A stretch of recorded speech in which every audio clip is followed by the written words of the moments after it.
ইমামের গলায় দড়ি দিয়ে, হুজুর বলবেন না সুদের বিরুদ্ধে। কেন? ক্যাশিয়ার সাহেব উনি ইন্টারেস্ট অফিসার। হুজুর বলবেন না লটারির টিকিট নিয়ে। কেন? মসজিদের যিনি মুতাল্লি তার বড় ছেলের বাজারে ডিয়ার লটারির দোকান রয়েছে। কি বলছি বুঝতে পারছেন না? বলবেন না আপনি মদের বিরুদ্ধে। কেন? মসজিদে যারা চাঁদা দিয়ে যাদের মসজিদটা চলে অধিকাংশ তারা মাল খায়। তাহলে মদ নিয়ে বলা যাবে না, সুদ নিয়ে বলা যাবে না, বেনামাজি নিয়ে বলা যাবে না। আমরা পাড়ার মধ্যে ভাই ভাই রাজনীতি করতে করতে মাথা ফাটিয়ে দেব, আমার ভাইকে মেরে আমি জেল খাটবো, খবরদার রাজনীতি নিয়ে কিছু বলা যাবে না। খালি সল্লু আলা, দরুদ শরীফ, তাওবা ইস্তিগফার, কি আমল করলে কবরে শান্তি পাবে ওইটা নিয়ে বলুন।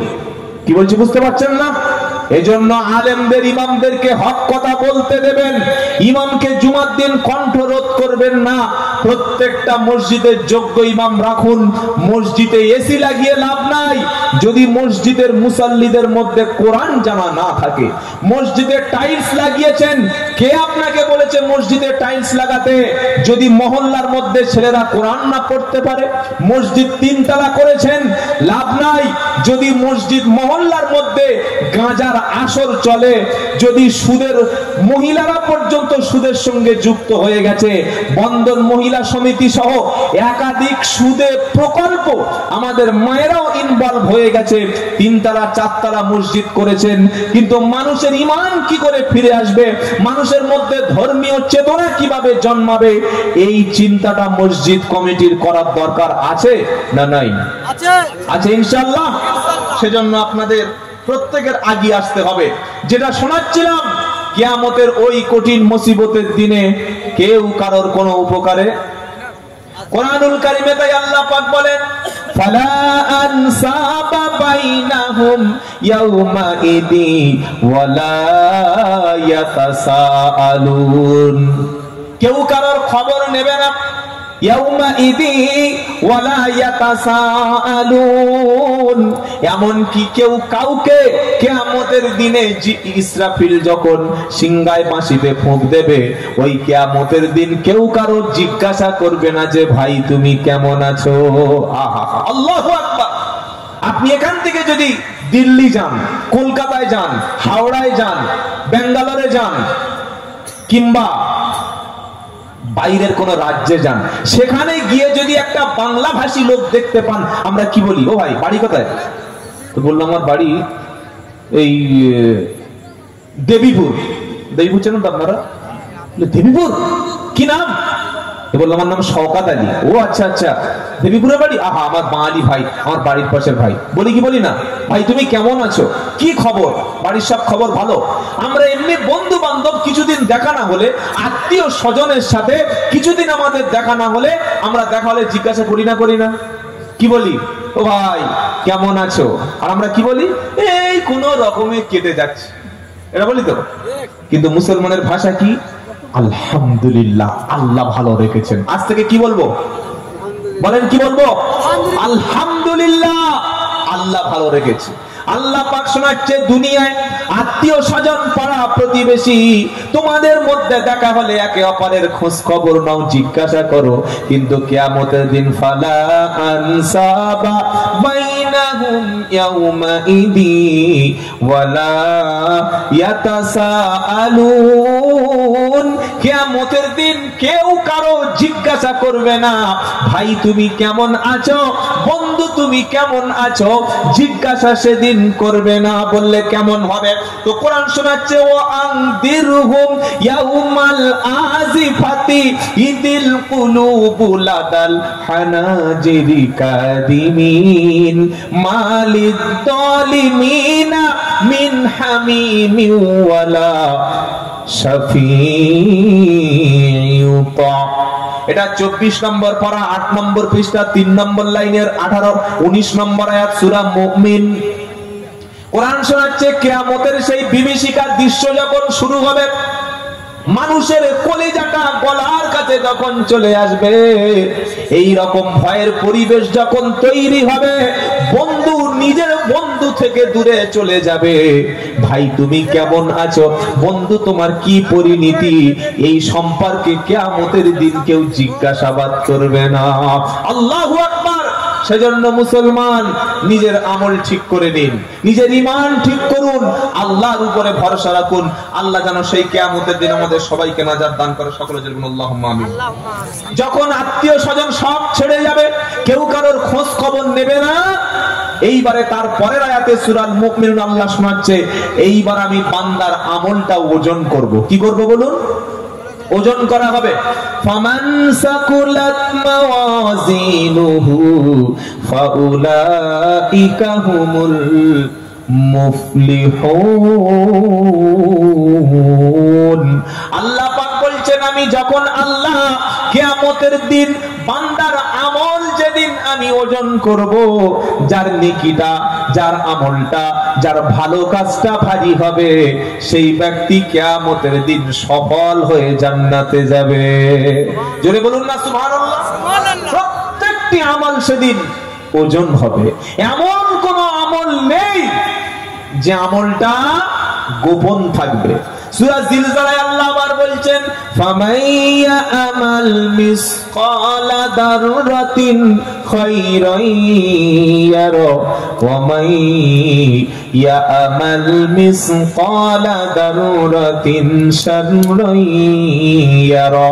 কেউ যদি সামান্য পরিমাণ, অণু পরিমাণ, বিন্দু পরিমাণ, ছোট্ট মাইক্রোস্কোপ যন্ত্র ছাড়া খালি চোখে যেটা দেখা যায় না, এই রকম আমলও যদি কেউ কিয়ামতের দিন দুনিয়াতে করে, কিয়ামতের দিন আমলটুকু বান্দার সামনে হাজির করা হবে। জোরে বলুন সুবহানাল্লাহ। প্রত্যেকটি ভালো আমল ওজন করা হবে। আর এই আমলের মধ্যে সবচাইতে ভালো আমল কার?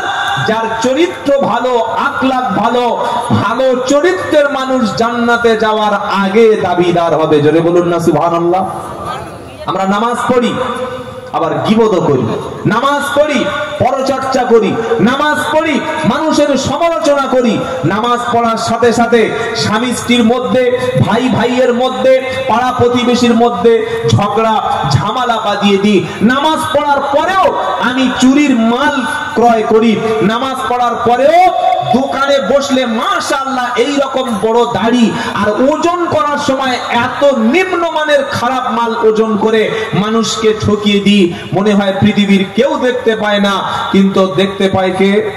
জোরে বলুন। তাই কিয়ামতের দিন আমাদের চরিত্র যাদের ভালো, আমাদের স্বভাব যাদের ভালো, আমাদের আখলাক যাদের ভালো, এই ভালো আখলাক, ভালো চরিত্রের মানুষগুলির কিয়ামতের দিন আল্লাহ তাআলা আমলনামা ভারী করে দেবে। জোরে বলুন সুবহানাল্লাহ। মানুষের চরিত্র ভালো, মানুষের আখলাক ভালো, এটা বুঝবেন কি করে? ভালো আখলাকের মানুষ তারা যারা কখনো গরম মেজাজে কথা বলে না, এটা ভালো আখলাক। আর ইমানদারের একটা বৈশিষ্ট্য হলো, ইমানদার ভদ্র হয়, নরম হয়, সভ্য হয়, ডিসিপ্লিন মেনটেন করে, মাথা গরম করে না। কেউ আপনাকে মারতে আসলে হট করে তার বিরুদ্ধে আপনি লেগে পড়ে ঝগড়া করে তাকে মেরে মাথা ফাটিয়ে দিয়েছেন, এটা ইমানদারের বৈশিষ্ট্য না। কারণ ইমানদারের বৈশিষ্ট্য কেমন? ওয়া ইবাদুর রাহমানিল্লাযীনা ইয়ামশুনা আলাল আরদি হাওনা ওয়া ইযা খাতাবাহুমুল জাহিলুনা ক্বালু সালামা।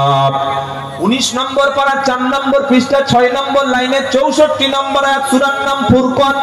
কোরআন শোনাচ্ছে ঈমানদারের বৈশিষ্ট্য হলো, ঈমানদার ব্যক্তি যখন দুনিয়াতে বিচরণ করবে, তার চালচলন, তার ব্যবহার, আচার ব্যবহার নরম হবে, ভদ্র হবে।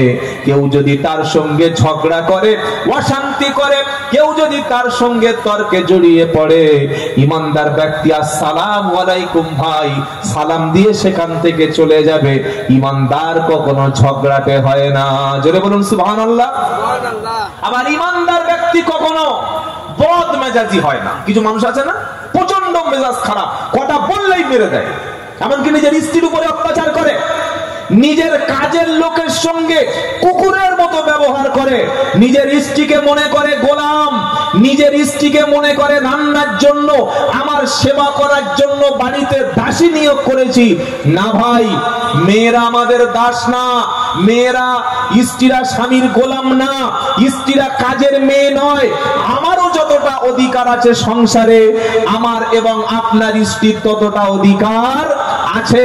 আপনার যতটুকু মর্যাদা, আপনার স্ত্রীর ততটুকু মর্যাদা ঠিক আছে।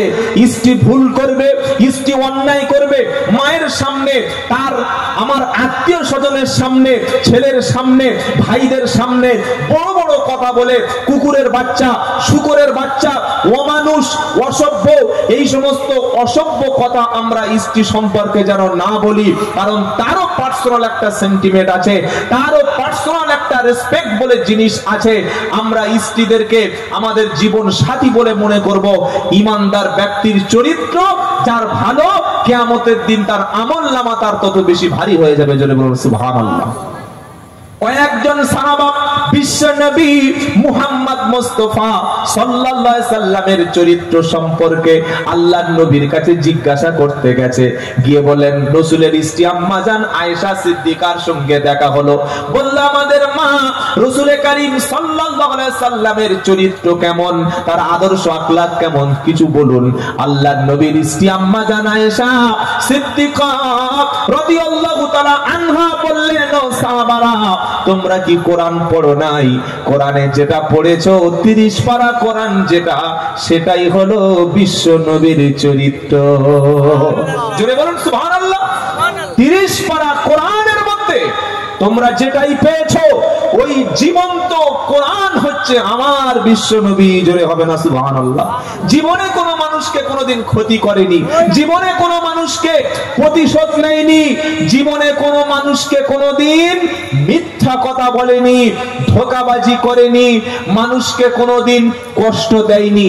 মার খেয়েছেন, অত্যাচারিত হয়েছেন, আবার সবর করেছেন। তিনি কে? বিশ্বনবী মুহাম্মদ মুস্তাফা সাল্লাল্লাহু আলাইহি ওয়াসাল্লাম। জোরে বলুন সুবহানাল্লাহ।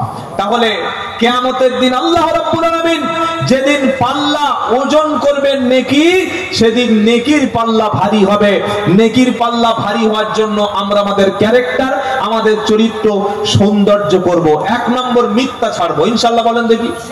জীবনে বর্তমানের মুসলমান আমার দিকে লক্ষ্য করুন, জীবনে যতই বিপদ আসুক, যতই সমস্যা আসুক, যতই কঠিন ফিতনার উপরে আসুক, জীবন যাবে, মাল যাবে, সম্পদ যাবে, গুলি খেয়ে মরবো, ফাঁসিতে ঝুলে মরবো, আমি জীবন দেব, তারপরে কখনো আর আজ থেকে মিথ্যা কথা বলবো না। এই রকম ওয়াদা কি আমরা করতে পারবো? পারবো ইনশাআল্লাহ।